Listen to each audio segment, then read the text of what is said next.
अस्सलाम वालेकुम। इस वक्त हम नवाज़ाबाद फार्म पर मौजूद हैं। मेरे साथ जनरल मैनेजर हैं जनाब चौधरी सलीम अठवल साहब, और फिर ये इनके हर एरिया के जो इंचार्ज हैं जे राम हैं, आचू हैं, वो भी, और ये पूरी टीम नवाज़ाबाद की हमारे साथ मौजूद है।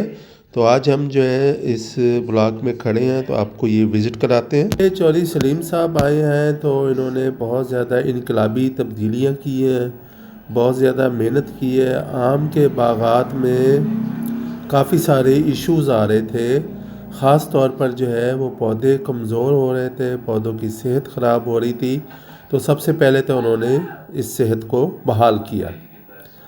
अब इस वक्त जैसे हम इस आर्चर्ड में खड़े हैं और आपको हमारे बैकग्राउंड में नज़र भी आ रहा है कि हमने अब देखना है कि जिस एकड़ में भी पौधों की तादाद पूरी नहीं है, तो सबसे पहले हमने उन एकर्स को प्रायोरिटी के ऊपर रखना है और वहाँ पर हमने पौधों की तादाद को पूरा करना है। हमने अक्सर देखा है कि अक्सर बागात में लोग बताते हैं कि जी हमारे इतने एकड़ का बाग है, तो आपका जो प्रोडक्शन यूनिट है वो आपका एकड़ नहीं है।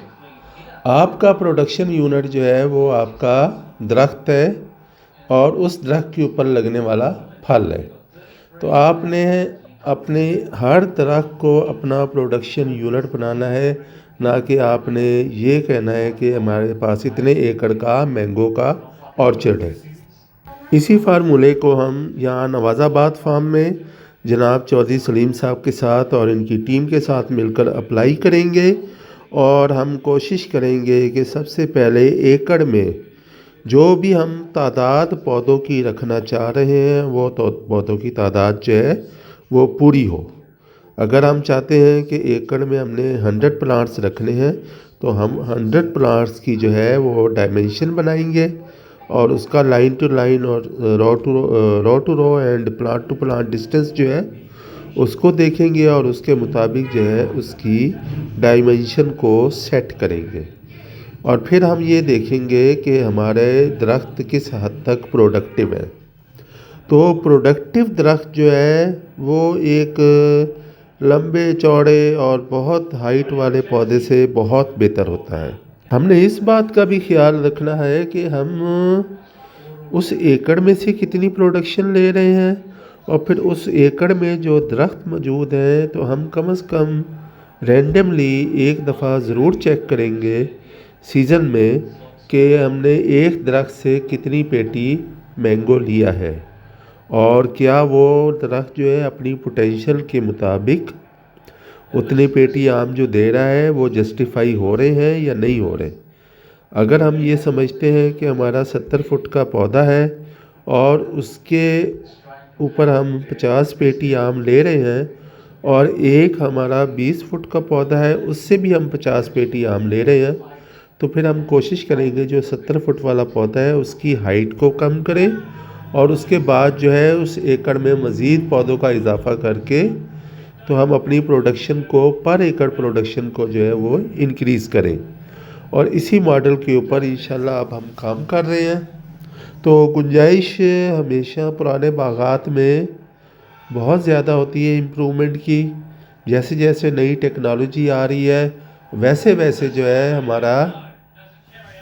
हमारा सिस्टम भी इम्प्रूव होना चाहिए, और इसी के लिए हम जो है वो कोशिश भी करते हैं, हमेशा दोस्तों को बताते हैं, समझाते हैं कि अपने बागात में जो है वो इम्प्रूवमेंट करते रहना है, अपने बाग को आपने बिज़नेस मॉडल बनाना है। तो चौधरी सलीम साहब के मैं बहुत शुक्रगुज़ार हूँ कि वो मुझे बहुत गाए बगाए दावत देते रहते हैं। मैं विज़िट करता हूँ और जो चीज़ें इम्प्रूव हो चुकी होती हैं उन्हें देखते हैं, और कुछ नया करना होता है तो उसको भी हम करते हैं, और हम हर विज़िट में कुछ चीज़ों को इम्प्रूव भी करते हैं, कुछ नया भी करते हैं।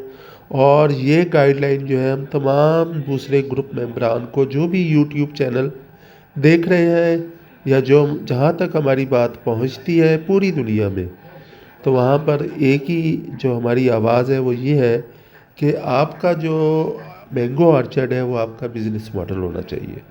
अगर आप 5 लाख रुपए एकड़ में से नहीं कमा रहे, تو پھر آپ ضرور سوچیں کہ آپ نے یہ انکم کیسے حاصل کرنی ہے۔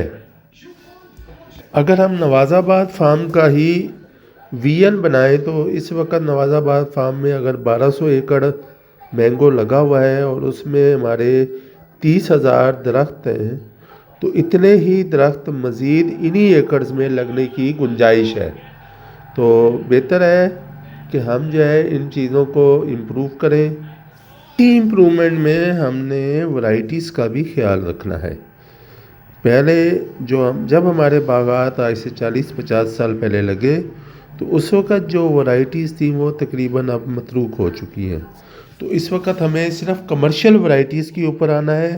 تو ہمارے جتنے بھی پرانے باغات ہیں، کسی بھی جگہ پر ہم چلے جائیں، پنجاب میں یا سندھ میں، تو ہمیں بہت ساری ورائٹیز جو ہیں وہ ملتی ہیں، جس میں دیسی ورائٹیز کے علاوہ بھی ہماری 10-15 ایسی ورائٹیز ہیں جو کہ لوکلی ڈیمانڈ بھی ہے، سیل بھی ہو رہی ہیں، لیکن ان کی کمرشل ویلیو بہت زیادہ نہیں ہے، یا ان کا ایکسپورٹ میں جو ہے حصہ بہت کم ہے۔ تو ہم نے صرف ایکسپورٹیبل ورائٹیز کی طرف جانا ہے۔ اگر ہم سندھ میں موجود ہیں تو ہم نے سندھ میں سندھڑی کے اوپر فوکس رکھنا ہے۔ اب ہم دوسرے بلاک میں آ گئے ہیں اور یہاں پر ہم نے آپ کو دکھانا ہے کہ یہ نیلم اور سندھڑی کا بلاک تھا۔ تو سندھڑی کے پودے بھی ماشاءاللہ یہاں پر پورے ڈیولپ ہو چکے ہیں، نیلم اس سے پہلے لگا ہوا تھا۔ تو ہم نیلم جو ہے وہ بہت کوئی زیادہ اچھے پیسے دینے والی ورائٹی نہیں ہے، اور نہ ہی یہ ایکسپورٹیبل ورائٹیز ہے۔ تو اس کو ہم نے یہاں پر فیصلہ کیا تھا کہ اس کے نیلم کے جتنے بھی درخت ہیں ان کو ہم ان کی ورائٹیز کو چینج کر دیں گے۔ اور یہ صرف نیلم نہیں ہے، بلکہ ہمارے اگر یہ پورے 1200 ایکڑ میں جہاں بھی ورائٹیز جو کہ دیسی ہے، کمزور ہے یا زیادہ ہمیں پروفٹ نہیں دے رہی، نان پروفیٹیبل ورائٹیز ہیں، تو ان کو ہم نے اسی طریقے سے 7 سے 8 فٹ کے اوپر چاپ کر دینا ہے، چاپ کر کے، اور اس کے بعد یا اسے ہیڈ ڈاؤن کر کے، اور پھر جو اس میں سے نئی برانچز نکلیں گی ان کو ہم قلم کریں گے۔ وہ پورا طریقہ کار ہے جو بہت ساری ویڈیوز میں آپ کو پہلے بھی بتایا ہوا ہے، آپ اس کو بھی دیکھیے گا۔ اور آج جو مقصد ہے وہ یہ ہے کہ ہم نے اپنے آرچڈ کو کیسے کمرشل رکھنا ہے، اور اس کمرشل آرچڈ کے لیے ہی ہم یہاں پر موجود ہیں۔ آج ہم نے ایک ڈیمانسٹریٹ کر کے دکھایا تھا کہ کس طریقے سے ہم نے جو ہے اس درخت کو کاٹنا ہے، جس کی ہم نے ورائٹی کو چینج کرنا ہے۔ تو جوئی سلیم صاحب، جے رام ہے، یہ سب ماشاءاللہ انٹیلیجنٹ لوگ ہیں، محنت کرنے والے ہیں، اور اس فارم کے اوپر خاص طور پر بہت اچھی محنت کر رہے ہیں، اور اس محنت کا ان کو رزلٹ بھی نظر آ رہا ہے۔ اور ہمیں بھی یہاں پر آ کر خوشی ہوتی ہے کہ جو ہم کام ان کو بتا کر جاتے ہیں تو یہ اسی حساب سے اس کام کو کر کے اور اس میں امپرومنٹ لے کر آ رہے ہیں۔